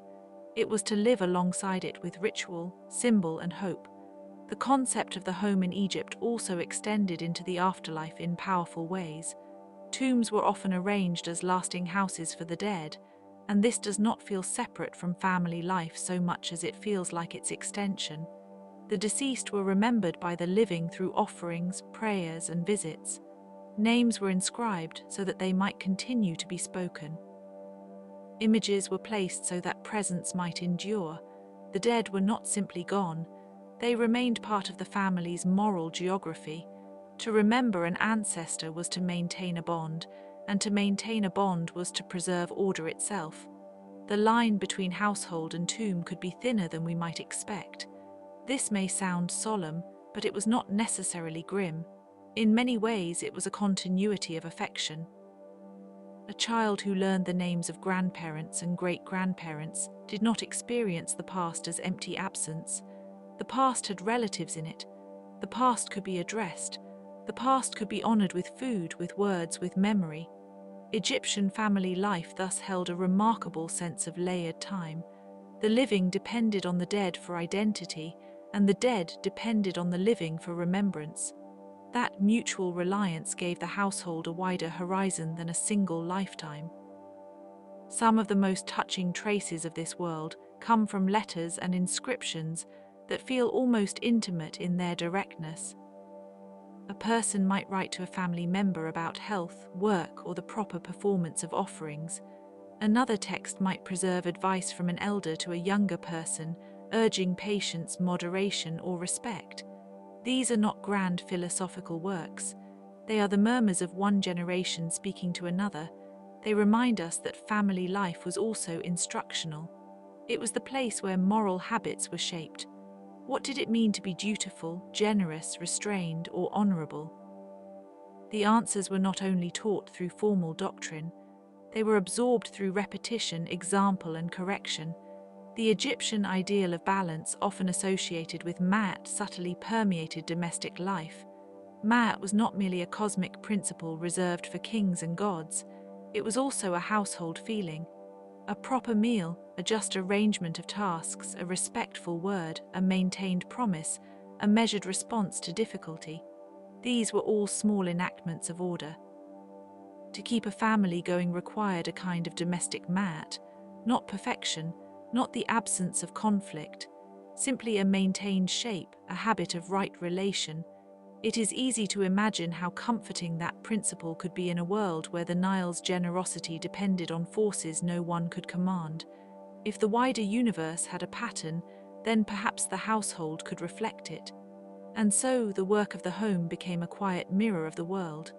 Grinding grain echoed the great cycles of agriculture. Brewing beer transformed raw goods into nourishment through patient labor. Spinning and weaving turned plant fibers into garments that held warmth and dignity. Cooking connected field and table. Cleaning a room was not just tidying, it was the restoration of livable space after the dust of another day. In such tasks, a family participated in the ongoing conversion of nature into culture, of raw abundance into shared life. The tools themselves were modest, and perhaps that is why they feel so human. A quern stone, a pestle, a spindle, a basket, a reed mat, a wooden stool, a pottery jar, a bed frame if one was fortunate, or perhaps a simple sleeping surface arranged with care. Each object had a small, dependable role. Ancient homes were not museums of possessions, they were working environments. Their beauty came from use, their order came from being needed. An object in the house was rarely there to be admired alone. It was there because someone would touch it, fill it, repair it, sit on it, carry it, or clean it. If we picture a household interior, we should not make it too smooth in the mind. The walls may have been uneven, the floor may have held a little dust, the air may have smelled of grain, smoke, clay, linen, and the faint animal warmth of domestic life. Such details, far from diminishing the scene, make it more real and more peaceful. There is a softness in lived-in places that perfection lacks. A place where people truly live has corners worn by use, surfaces polished by time, and a readiness for interruption. A child's sudden cry, a visitor at the doorway, a change in the weather, a vessel set down a little too hard, all of it belongs to the texture of a home. One of the quiet mysteries of ancient Egyptian family life is how much we can infer from fragments while never fully hearing the voices themselves. We have remnants. We have scenes in tomb art, where families appear seated in stylized abundance, receiving offerings, sharing food, or standing in ordered rows of affection. We have household objects preserved by dry air and burial. We have texts that speak in formulas, petitions, advice, and personal notes, but the living sound of a family at ease is gone.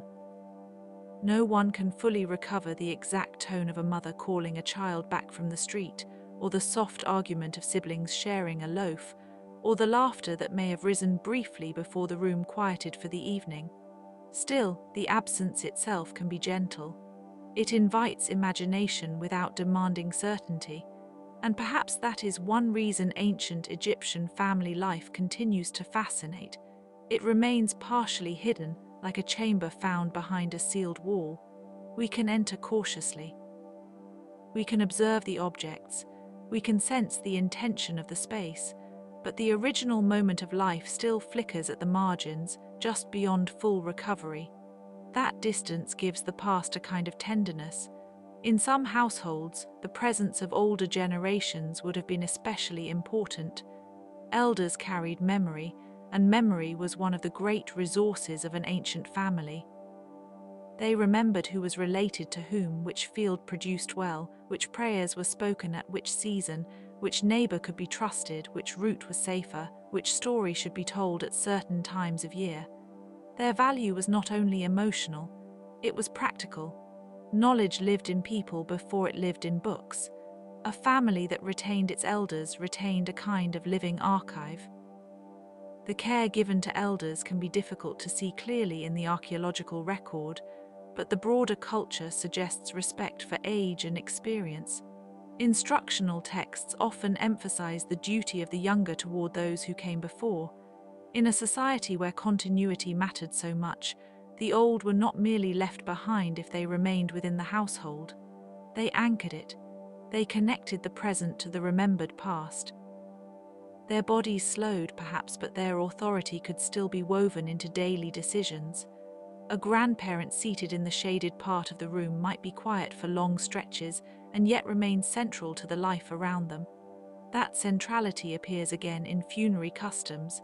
When a family visited a tomb or brought offerings, the dead were not approached as abstractions.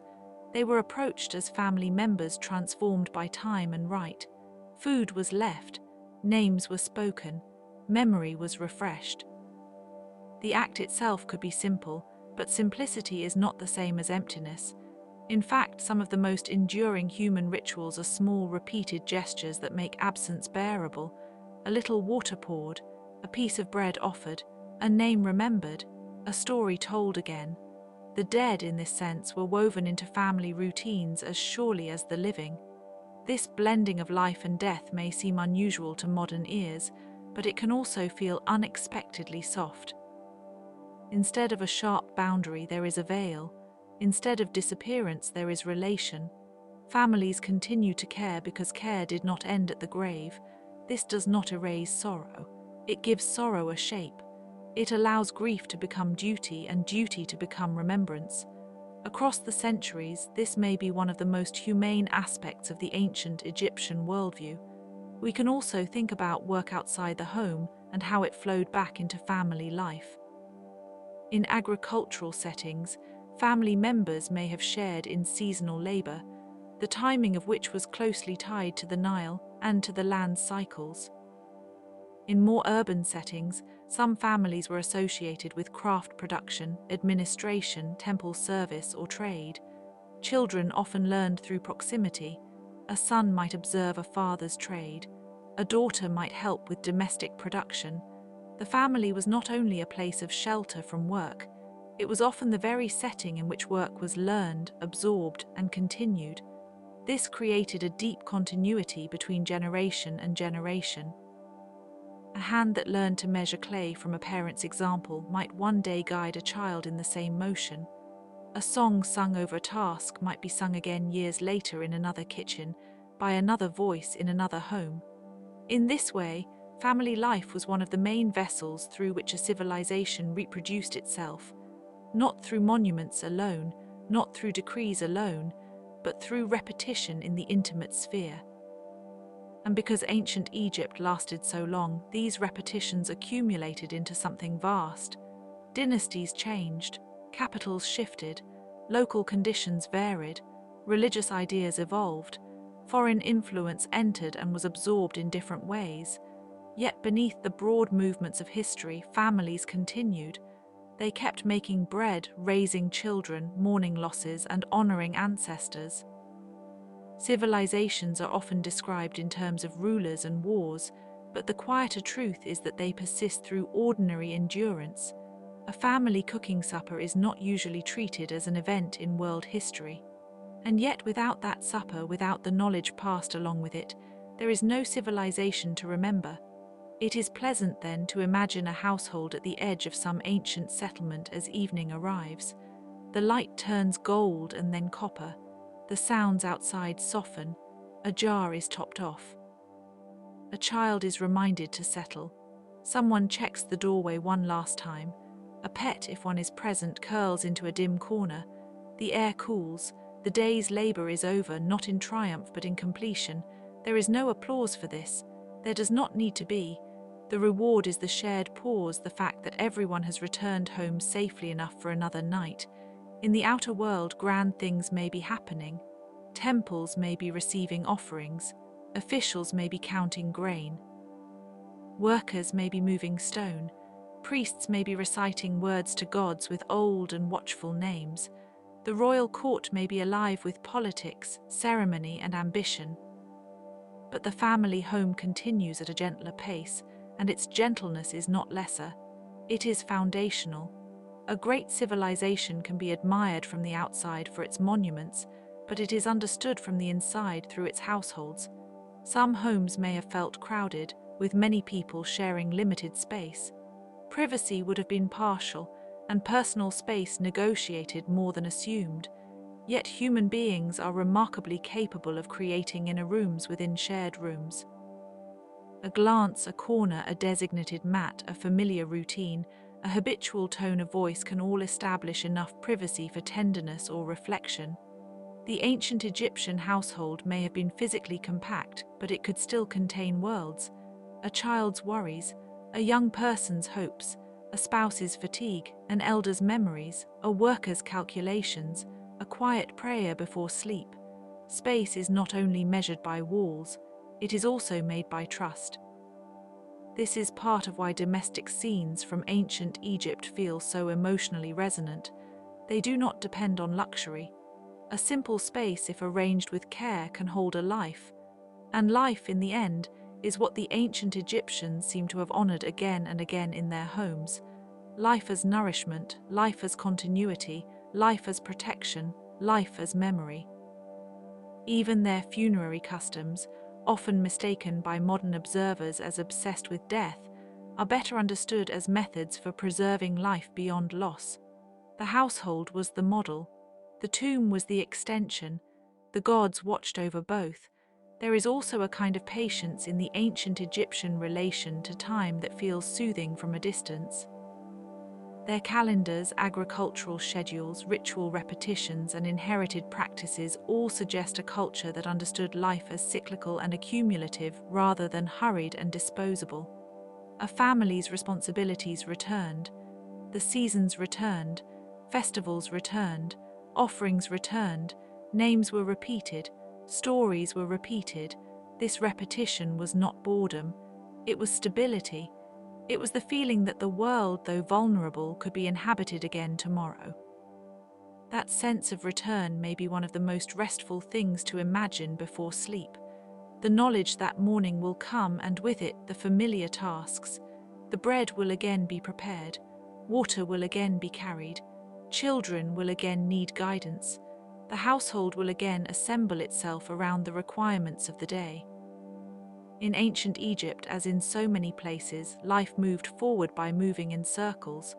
Sometimes the past offers us not just information, but a pace. Ancient Egyptian family life encourages slowness in the best sense. It asks us to notice the grain in the bread, the weight of a jar, the significance of a name, the tenderness of an ordinary meal. It asks us to remember that most human history was lived not in cataclysm, but in continuity.